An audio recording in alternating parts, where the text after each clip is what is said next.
And I will hand it over to you, Jamar. Please feel free to introduce yourself. We look forward to hearing your work.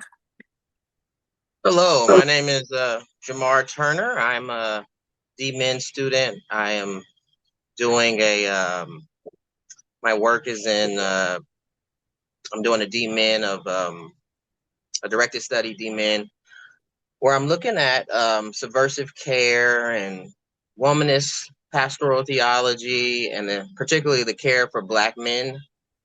And recently, as I've tried to learn to integrate my whole self, I'm also trying to integrate my identity as an artist into this care. And so subversive care and the theme for this week is just really something that's like that I get excited about. So I'm happy to be here and happy to share with you.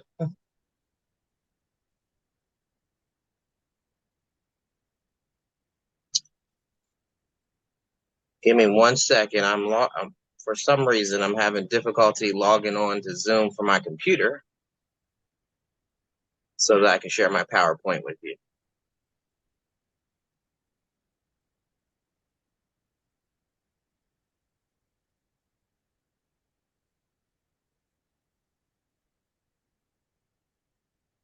But while we wait, can I ask, are there any chaplains in the room, or are we all aspiring chaplains? Or if you could,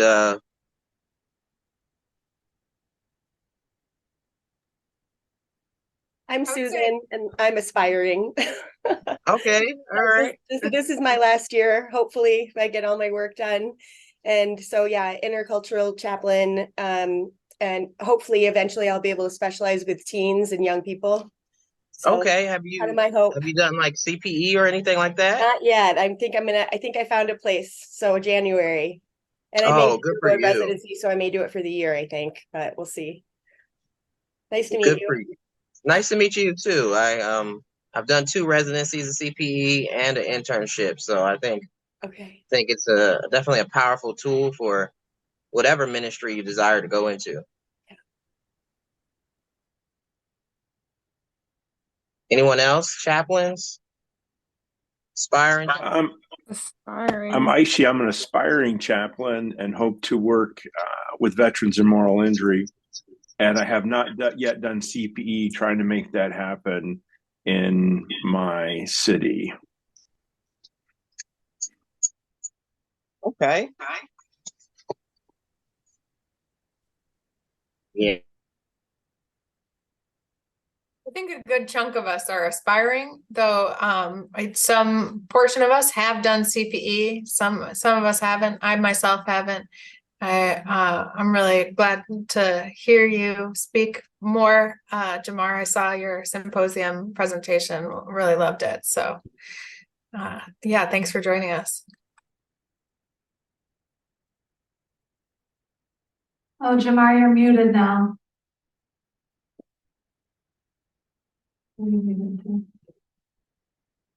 Thank you for being present for that symposium. And I am finally on the computer, so we can. Dr. Lape, where's the? Can you all see my PowerPoint? I can see you, but I cannot see your. Oh, there it goes. Okay, here we go. Got it. Yep. Okay, I apologize about that, but most of you all have done the reading for this week. And what were your thoughts? Just as we get started, what were your thoughts on the reading this week?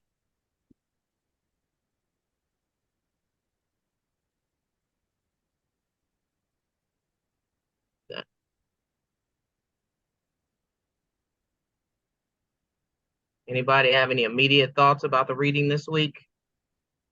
I know for me, when I before I became a chaplain, wasn't thinking about subversive care or the oppressed within institutions, but as I slowly started to work in institutions, it became a very prominent kind of like emotion, because it's in the air a lot of times. So like my mind began to wonder and think about like, how am I serving? How should I be serving? particularly when I'm seeing injustice and witnessing injustice. So today, what we'll do is we have three primary objectives. We will discuss the needs of oppressed populations. We will discern an oppression-sensitive assessment, because as you get into chaplaincy, assessment is a big thing, especially as you're looking at board certification. You definitely want to be able to not only show up and provide care, but to be able to walk through the care process, which initially is just kind of showing up, assessing, and then providing an intervention. So we'll look at ways to assess oppressive circumstances and situations, and then hopefully we can articulate an oppressive sensitive interventions. So again, I just kind of curious, what comes to mind when you think about oppressive sensitive care? Mine was more to what chapters stood out, but I think what the chapter that stood out most to me in our readings was chapter 2, talking about love and power, anti-racist pastoral care, specifically because she's speaking from a place of as a white person, and I am also a white person, so it was really helpful just to be reminded that a big part of pastoral care is like knowing your own privilege and the kind of this like not duality, but knowing the oppressions that I don't experience and being aware of them, especially so that I can be sensitive to them or others. So if I hear you correctly, that particular chapter was easier for you to enter into because of the way it was framed? Yeah, and it just felt really pertinent in terms of how I should work towards an anti-racist care lens as a white person. Yeah. Yeah, I resonate with that a lot because I try to aspire to use a womanist theory, but I'm not a Black woman, and I'm a Black man, and in a lot of ways, you know, Black men, especially cisgender, heterosexual Black men, are a lot of the causes of violence against Black women. So as I go into this work, it's helpful to be able to recognize my own privilege. So I think that's very key in doing this work is, and I'll talk about it later, is that there are times where we can enforce systems of injustice versus kind of disrupting them. And I think that begins with knowing your own privileges when you walk in the room. Anyone else have any thoughts? Jamal, this is Aishi. In the chapter, I think it's 10, yes. On page 135, particularly, the author talks about this idea of contained violence. You know, that really struck me as this oppressed sensitivity, is that you are in a way bounding violence against somebody that is considered okay. And that really hit me in a way that was, it just hit me. Yeah. Can you talk about that more? Like you said, you talked about the concept of contained violence. Well, it just the way in which my privilege as a white man walking into a room, it literally can make someone inside start having anxiety. Is Right. that, you know, that's sort of that idea of contained violence, to cause somebody to be anxious about your presence and you don't even know them. Yeah. You know, and then it can go further by just the way I might interact with that person unknowingly. Right. All the different aspects of having white privilege. I thought the idea of contained violence, the word violence, not just oppression, though oppression, but that word violence says something to me that I connected with. So yeah, It's there's like a physical piece to it. right, and you probably don't normally think of yourself as violent. I mean, people that enter into this work were typically caregiving types who try to subvert or come against violence. So to understand that in your person and how you're represented or even experienced by others can be a violent encounter. I hear you saying that's pretty kind of eye-opening for you. Yeah, it is. But again, like I said, it begins with that understanding, because I think from that understanding there is a humility that comes upon us, especially when we're encountering vulnerable populations.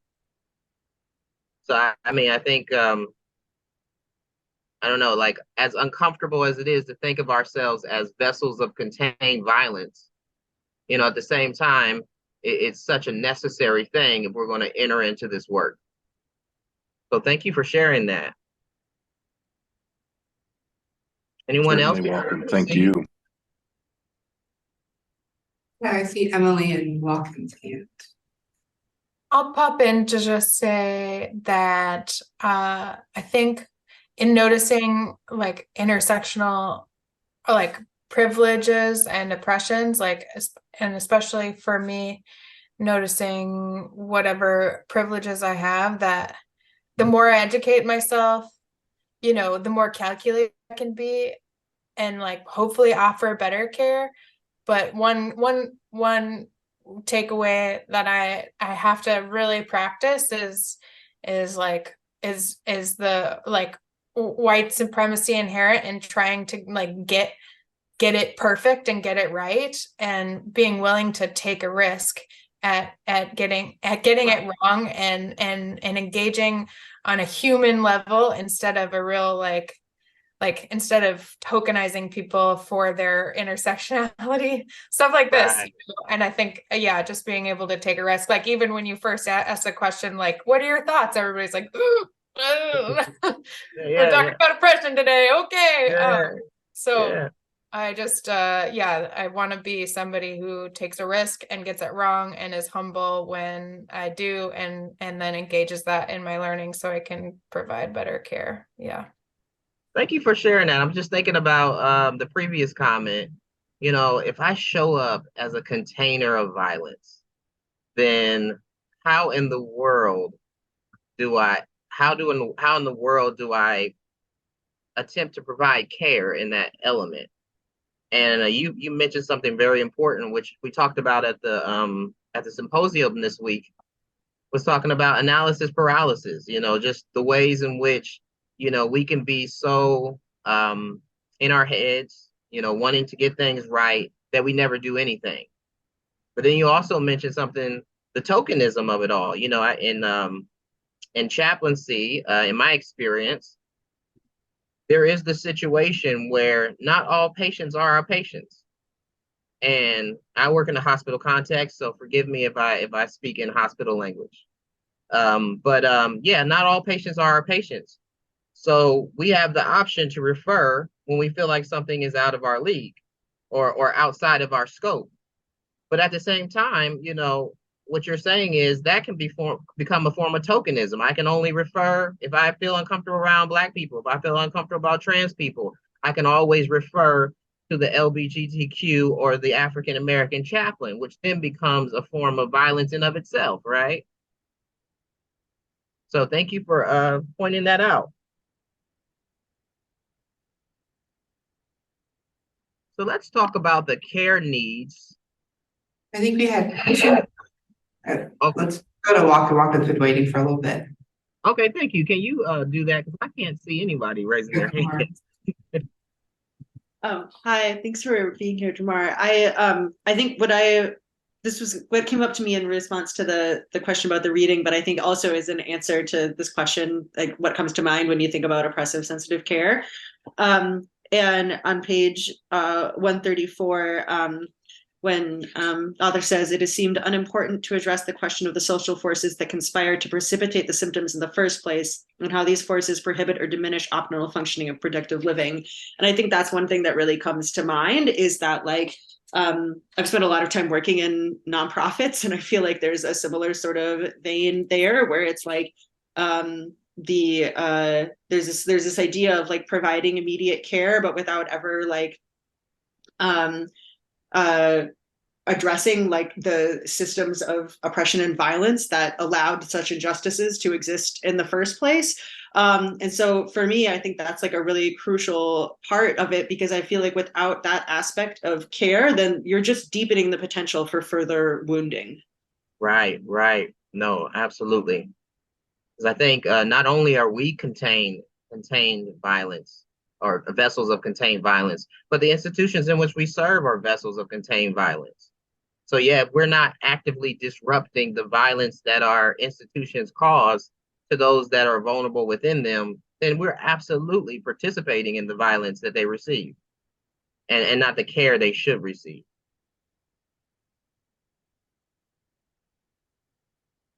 There was another hand. I don't want to take up too much time. So, but I wanted to, I was looking at this also globally, especially with what's going on in the Middle East. Especially I have many friends and that are living in Palestine right now. And just in thinking about, I loved this, the root metaphors of peace, justice, and love furnish the essential catalyst for healing and eternal wellness. The beloved community is a transformed society committed to justice, peace, and love. Its citizens are transformed persons, passionate about peacemaking, justice, seeking, and love. The soul of such society is healed by its passion for justice and peace, and is kept healthy by its passion for love of life in all forms. And while it is devastating and absolutely mind-numbing to see what's happening, I also weep when I see all the global protests. Especially like in France, Macron said, no, you cannot protest against, for Palestine. And then everyone hit the streets. Poland, thousands and thousands and hundreds of thousands of people, Germany. So it's all over the world. And that I'm always stunned by how that's almost more surprising to see the world unite together against oppression like that. It's surprising and it gives me hope. I mean, and it does give me stupid hope, but it's like, the government works for the people, and we would hope that would be ideal, and the people are speaking. And so anyway, that chapter gave me chills. It reminded me of the greater good that community can be. Right. No, I actually, I think when we do oppressive, sensitive care, I actually think I'm glad you brought up protests. I'm glad you brought up the global nature of it, because, all these things live in us and they live in those we serve.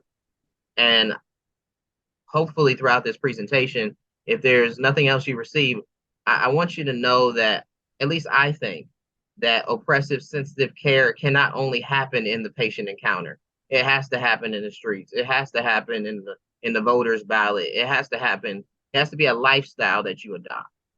So I'm glad that you brought that up.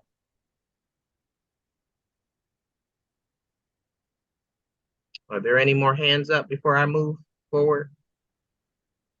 I don't think so. Okay. Let's look at the care needs of the oppressed. In the chapter, it says, because of the interlocking nature of oppression, it is not possible to address fully one form of oppression and not another. So somebody mentioned the intersectionality of oppression, and the ways in which we have to understand that when we go into this work, because oftentimes our care recipients embody several layers of oppression. And I think to actively minister to somebody who embodies several layers of oppression, we have to be present with the reality that there are even several layers of oppression that can come against them. So one of the ways we look at this is, or at least I'm thinking about this, is there's internalized oppression. Internalized oppression is the turning upon ourselves, upon our families, upon our own people, the distress patterns that result from the racism and oppression of the majority society. And then on the second layer, it is institutionalized oppression. Dr. Chapman Lake says there is no American system, including the healthcare system, that is free from systemic injustice. Then there's interpersonal oppression. I had a quote there, but it looks like it fell off. But there are violence.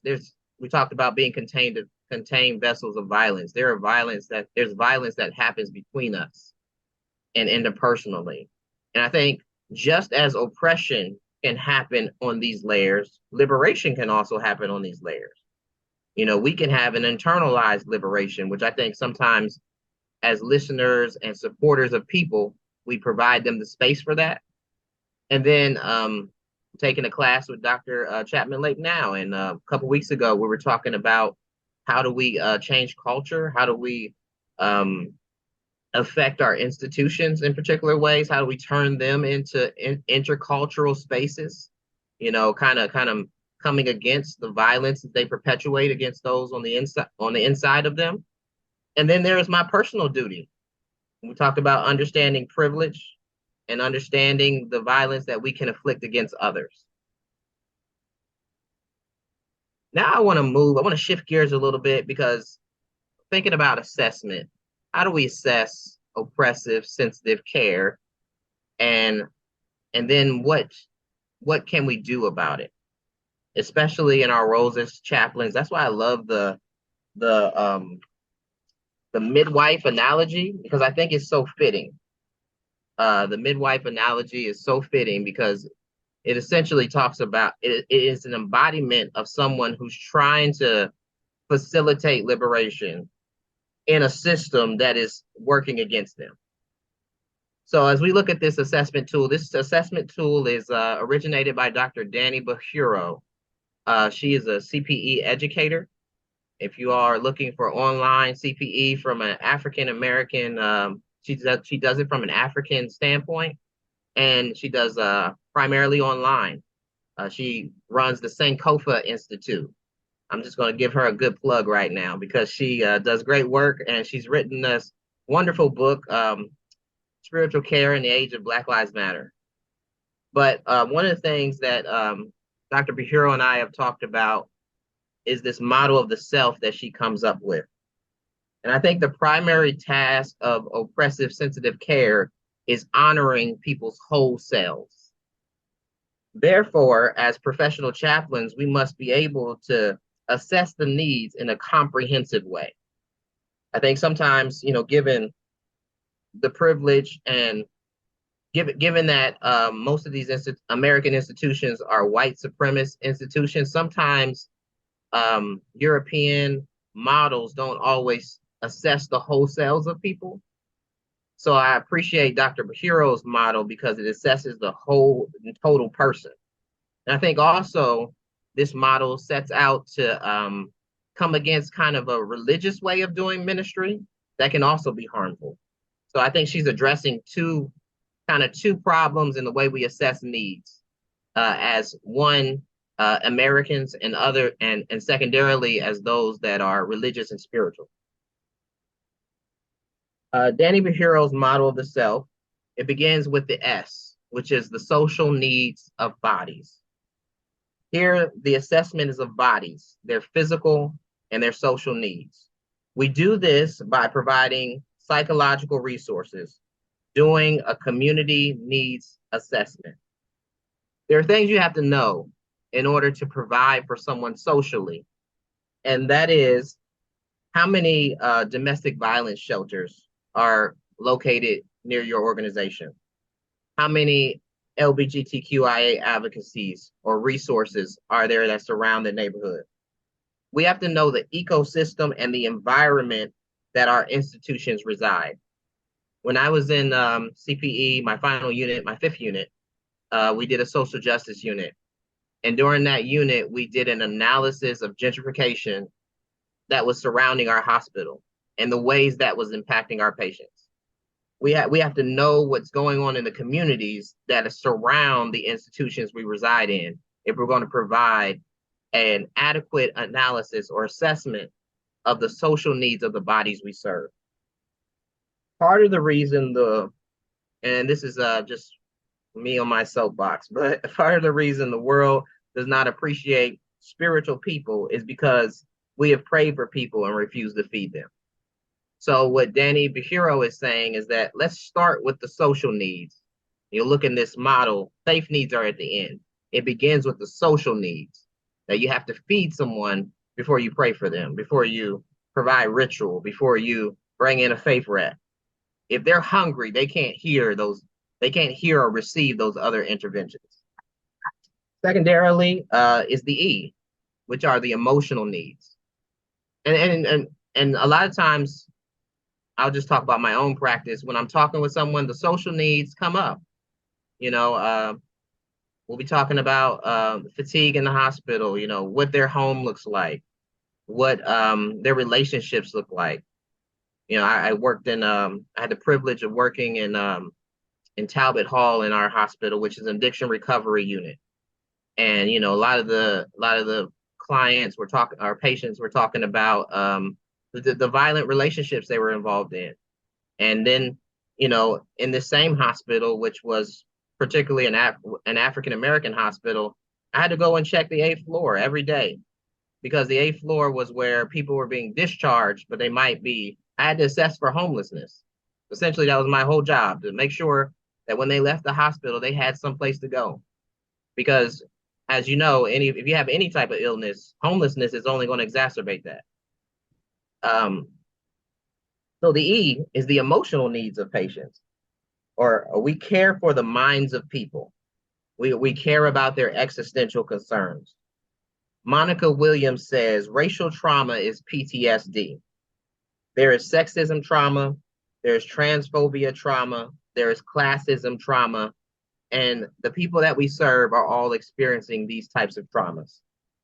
If we are to care for people's emotional needs, then we must provide them with psychological first aid. Like, we are the first encounter. A lot of times in my hospital, people might not get a psych evaluation. They might not get a psychologist to come see them, but they can have access to a chaplain. So whatever they're distressed about, I can go in and I can provide psychological first aid for them. George Early is the father of psychological first aid. And psychological first aid, if you don't know, it addresses the basic needs and reduces psychological distress by providing care, comforting presence, and education on common stresses. So we provide psychological first aid for patients and staff and family members.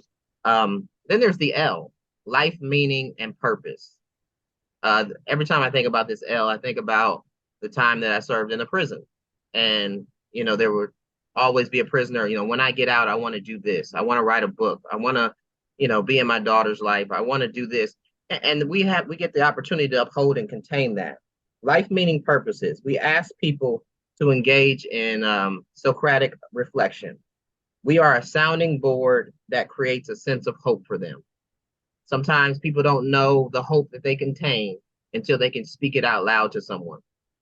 So we provide that space and sometimes that mirroring to reflect back to them. Oh, so you have a book in you, or you have a dream in you. There's something that you're desirous of, even beyond the space that you're in right now. And then finally and lastly is the faith needs. And as we said, Dr. Bahiro's model intentionally puts faith last to disrupt the priority scale that religious organizations and institutions typically have or have historically used. Any questions on that before we move further? Yes, I'm just wondering, can you say the name again of the definition that you shared of psychological first aid? Who was that? Sure. It was George Everly, and he's the father of psychological first aid. And did you want the definition as well? No, that's okay. Okay, I got that part. Thank you. sure, no problem. Anyone else? Any thoughts about the assessment tool? I I feel mean, like there. this, oh, sorry. I feel like this assessment tool is so much more authentic. It feels so much more relevant, especially when we're looking at patient first. You know, like, yeah, this makes so much more sense. You don't have to come in like some holy roller and be like, let's pray about it and forget about everything else that makes us human beings, you know, and that causes your struggle. I mean, this doesn't feel like I'm walking in faking it, you know, and pretending Right. I'm only going to care about part of the person. Right.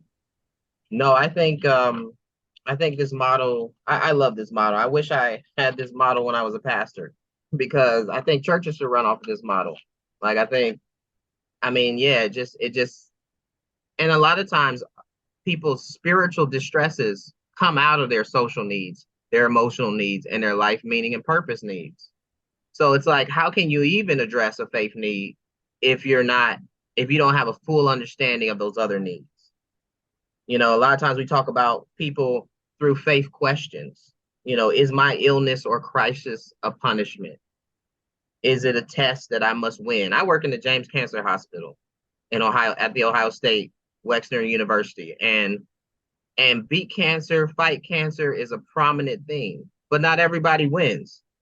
So how do we understand losing to the thing that everybody else around you appears to be beating? That will put you in a spiritual distress. Is it a test that I must win? Am I indifferent, or is the divine indifferent towards me?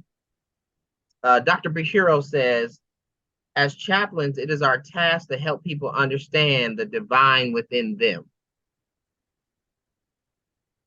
And I think how I understand that is we foster resilience through people's spirituality, and whatever spirituality or non-spiritual religious philosophy they hold. Whatever tools they have, we foster that. We bring that into the room when everybody else, doctors, physicians, nurses, everybody's overlooking that. We bring that in, we contain that for them in hopes to foster resilience within them. So what does it look like practically? I talked about listening to patients. I think in my hospital, we have the luxury of having social workers. So I think it means making social work referrals, working closely with the social work team. I think it means knowing the resources around you and in your community and making that available to people. Not doctor, but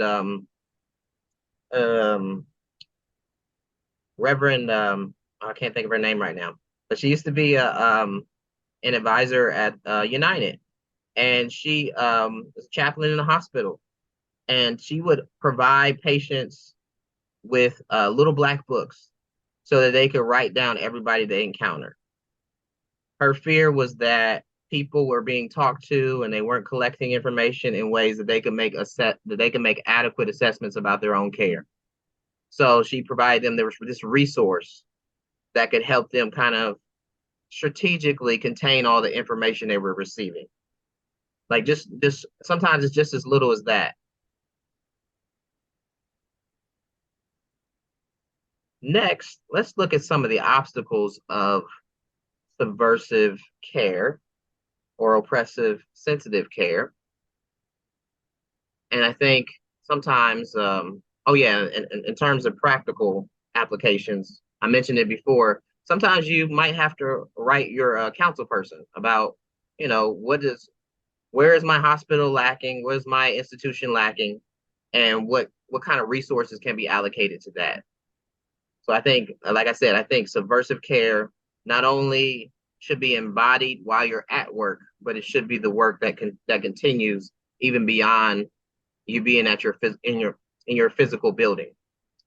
So as we look at obstacles, and these are just certain obstacles that I've come up with as I'm thinking through, you know, what I desire to do, what is possible, and what needs to be done.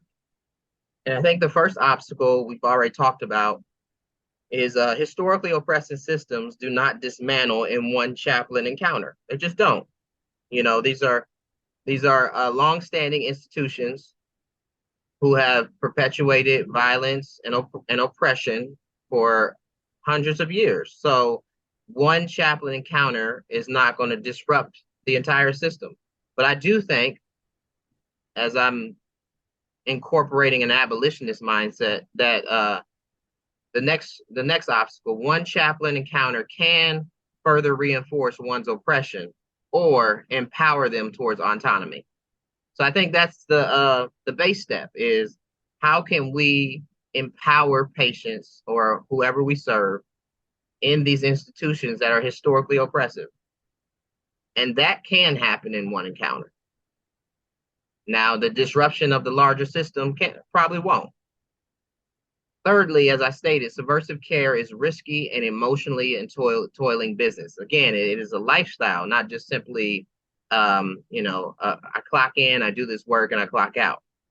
It's a lifestyle, so it is emotionally toiling business, and it is risky because, I mean, if you interview, if all of you are aspiring chaplains in one way or another, like if you interview and you say my goal is to disrupt this system, you probably won't get that job. Like they're probably not going to hire you. Say that my best quality is being subversive. You know, these are things that we bring, but you know they're also risky to do because these are systems that do not want to change. And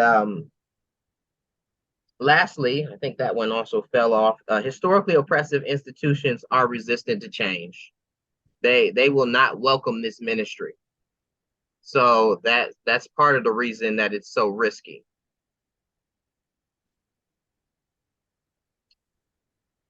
Now we move to the midwives and holy subversives. I've given you some idea and some framework, but what are you thinking now as we're talking about subversive care?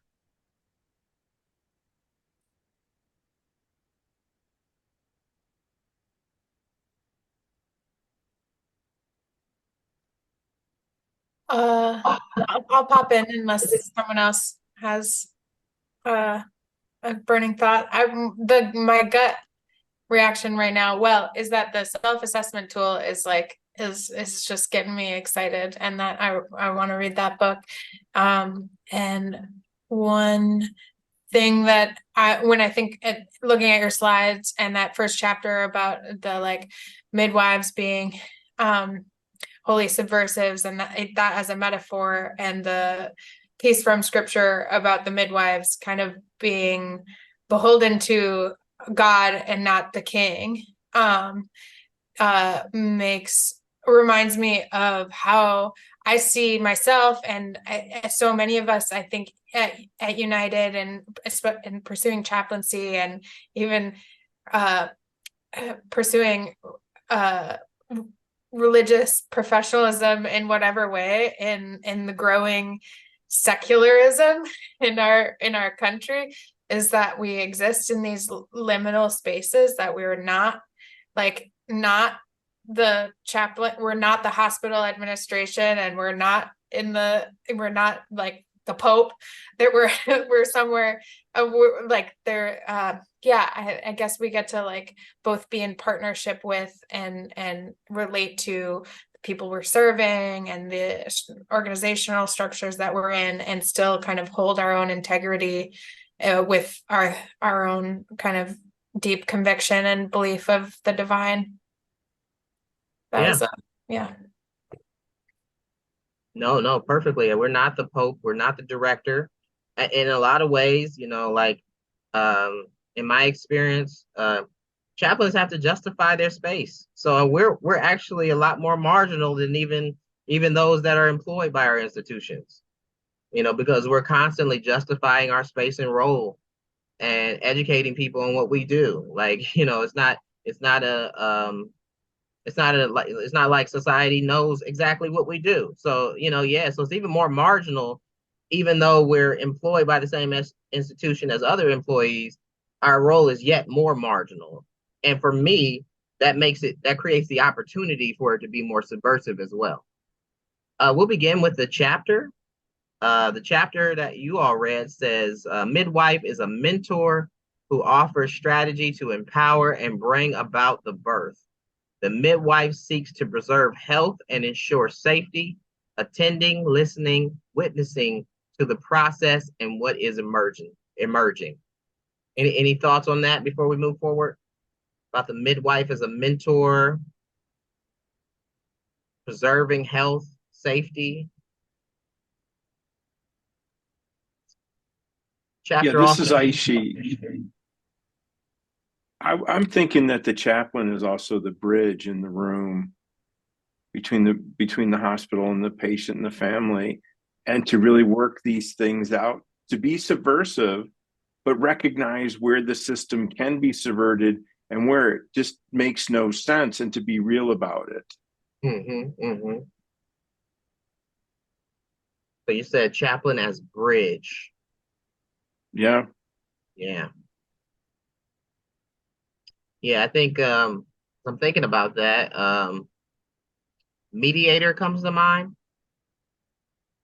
And I think sometimes mediation is good, but sometimes, mediation can be, what do you do when one side is just wrong? Like, I've been in cases and situations with patients where someone died because they were Black, like literally, like, or they didn't receive unjust care because they were Black and they were female and they were elderly and their mother couldn't advocate for them because they didn't have a degree.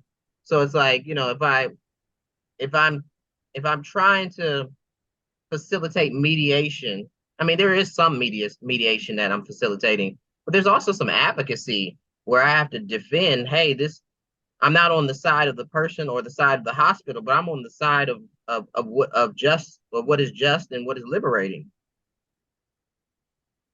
Well, that's partially what I'm talking about by being the bridge, is to take what is the patient or the family, what is real for them, and deal with it in that system. And that doesn't mean you're not going to be defeated or have to be a real thorn in someone's backside. But it's to recognize where you can do something and where it may be, not that you can't, but difficult, or maybe something is done to that patient that is just wrong. And how do you work within the system? Because the system can fire you if you get too radical, and they do. Yeah. And yet you can be beat up by the system and just sit there and do that linear part of your job just to get a paycheck. So I think it's really dancing in that way so that you can break those cultural norms. And that's a tough thing. And that takes not only the chaplain, but it takes some really smart people is a word that's coming to mind, that recognize where they can, get around the system and do something. And then where it says, okay, we have to do this very differently, but but how do we change that little bit of culture? That one little thing. And one of those little things is just, having people refer to you, the spiritual care unit, as spiritual care and not pastors or things like that. So it's really being, actually the best way I could put it is recognize where you best can fall on your sword, and recognize where that's not a good thing for you as chaplain to do. No, I appreciate you for bringing that up, because I think what you're talking about is ingenuity. Just being able to really know the tools in your toolbox and be able to. The chaplain I was talking about earlier was Reverend Karen Hunt, and Reverend Karen Hunt, in my conversations with her, she shared that chaplains should take improvisational acting, because there's, in a lot of ways, we're doing the work of improvisation. We're changing, we're assessing needs continuously and adjusting to those needs while providing interventions. So yeah, in a lot of ways, ingenuity is so important, particularly when you're caught between an oppressive system and an oppressed person. Excuse me one second. Yeah, But kind midwife, of. yes. Yeah, I was just gonna share, kind of going off of what Aishi said, I come from a nursing background, and when it talks about like the strategy, like we have this potential as chaplains to help form a strategy, but to be strategic about it in the next one. And I'm thinking about the ways you can learn what structures already exist to interrupt and dismantle oppression. Most healthcare systems have ethics review. You can get an ethics consult.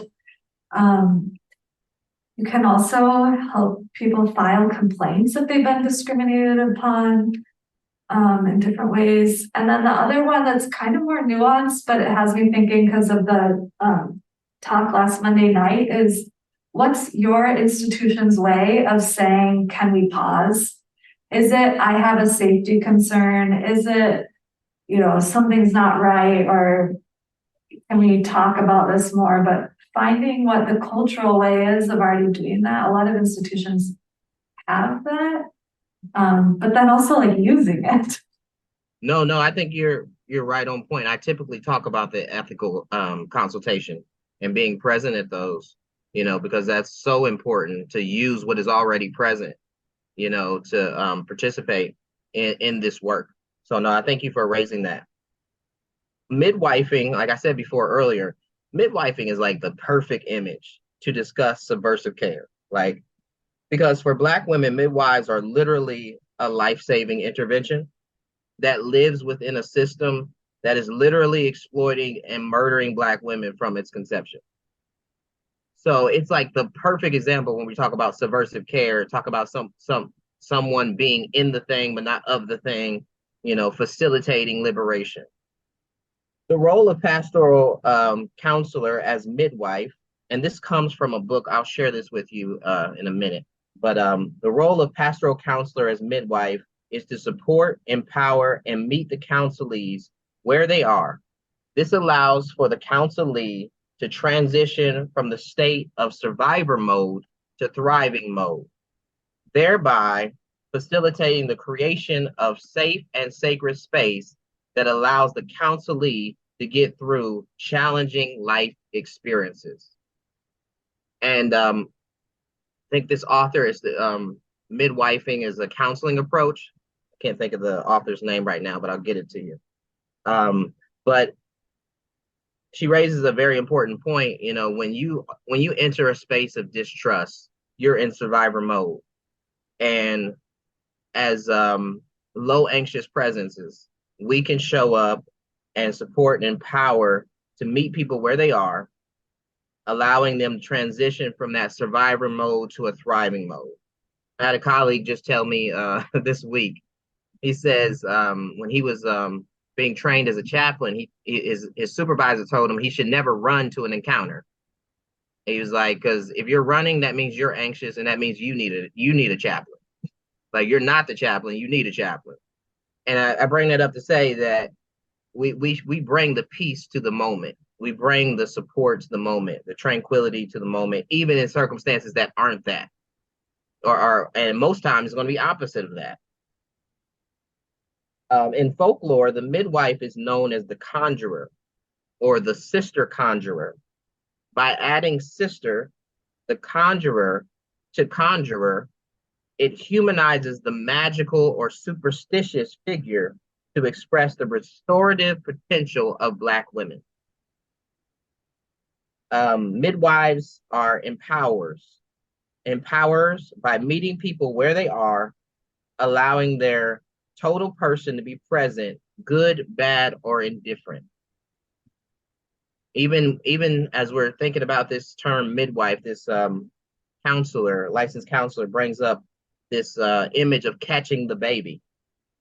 Catching the baby is a metaphor to not only be a container and hold the stories of Black women, but enable them the space to release their burden as an act of care for self.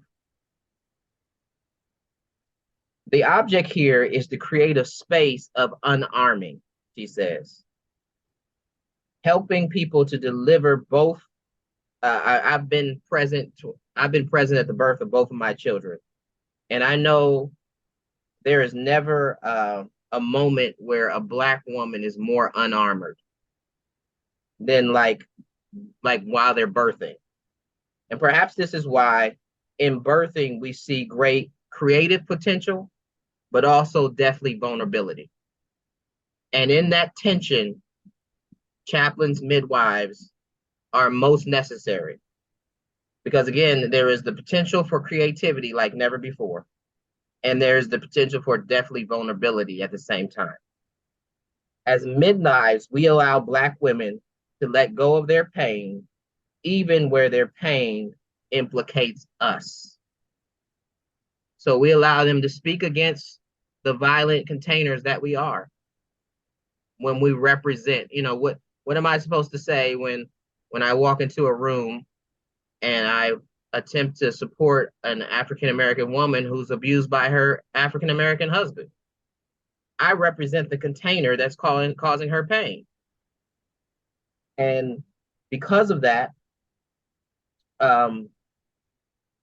it becomes my duty to not avenge or to try to defend the container that I'm in, but allow her the space to speak despite the way it implicates me, which becomes very risky work.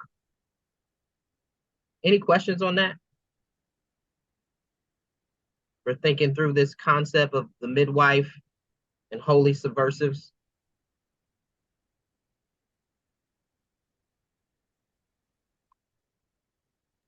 I just wanted to say thanks for that example. The contained violence, like that language and your example, just like it really sunk in finally. And that like you can not only are you the container and the representation of this more systemic oppression, but also if you're offering subversive care in this context, like the container, then you can also like take people, like you can peacefully, hopefully hold people's pain and trauma and suffering in relation to that, and like be the container to receive that in a safe way that maybe other people will respond reactively, and you can hopefully just hold it. Yeah, thank you. Yeah, another way that I see this is with again LGBTQ communities, like who have or who rightfully have a hostility towards religious figures. And here I am, I show up as the chaplain. There's a way in which I can reinforce the trauma they already experienced, or there's a way I can facilitate a different type of relationship, a different type of encounter that is more transformative, more supportive, and allows them not to be the villain of the story of spirituality, but puts them in the position of empowerment. Midwives in scripture acted against the powers of the world. In this manner, I believe we are engaged in, like I said, abolition care, tearing down systems in individual encounters. We are agents of a just vision, often in institutions whose bottom lines are unjust. Finally, as I have 4 more minutes, pastoral care as if injustice or oppression really matters. I think we've alluded to it. It begins with the understanding of oppression, power, and privilege that we possess, that our institutions possess. It talks about, the chapter talks about spiritual care with the goal of transformation, salvation, liberation, redemption, healing, and restoration. It means being present to listen to, comfort, mentor, encourage, witness, and advocate. Being a practical resource, assessing concerns of safety, food, health, shelter, clothing, and livelihood. It means getting to know your community and being known by that community, but also guarding your own healthy mind, body, and spiritual life. Any final thoughts or questions?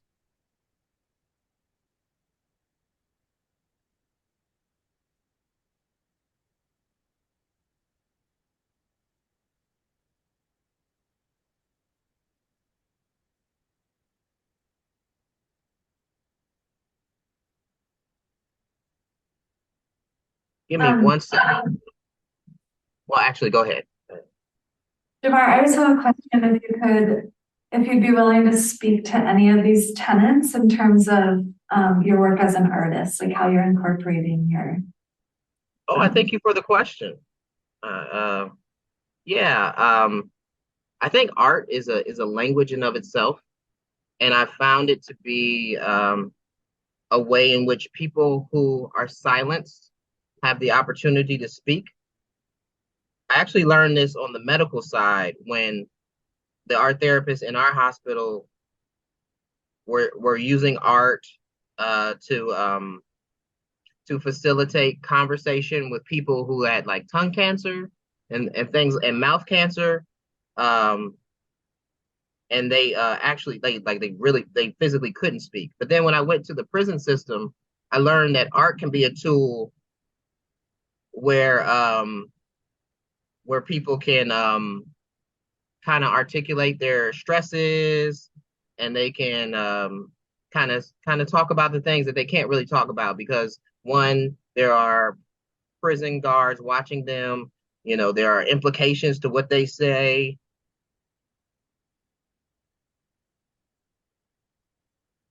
So that's one way that I'm using art to speak to that. Let me see. It begins with an art for me is a self-care thing. So yeah, I do it to sustain my work, not that, and also as a tool of ministry.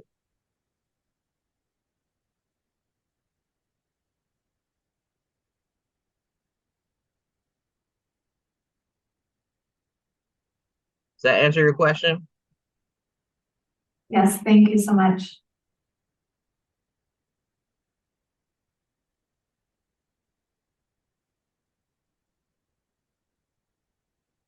Great, Jamar, thank you. We appreciate your wisdom and the way you synthesize all the material to present it to us today. Thank you very much. Thank you for the opportunity.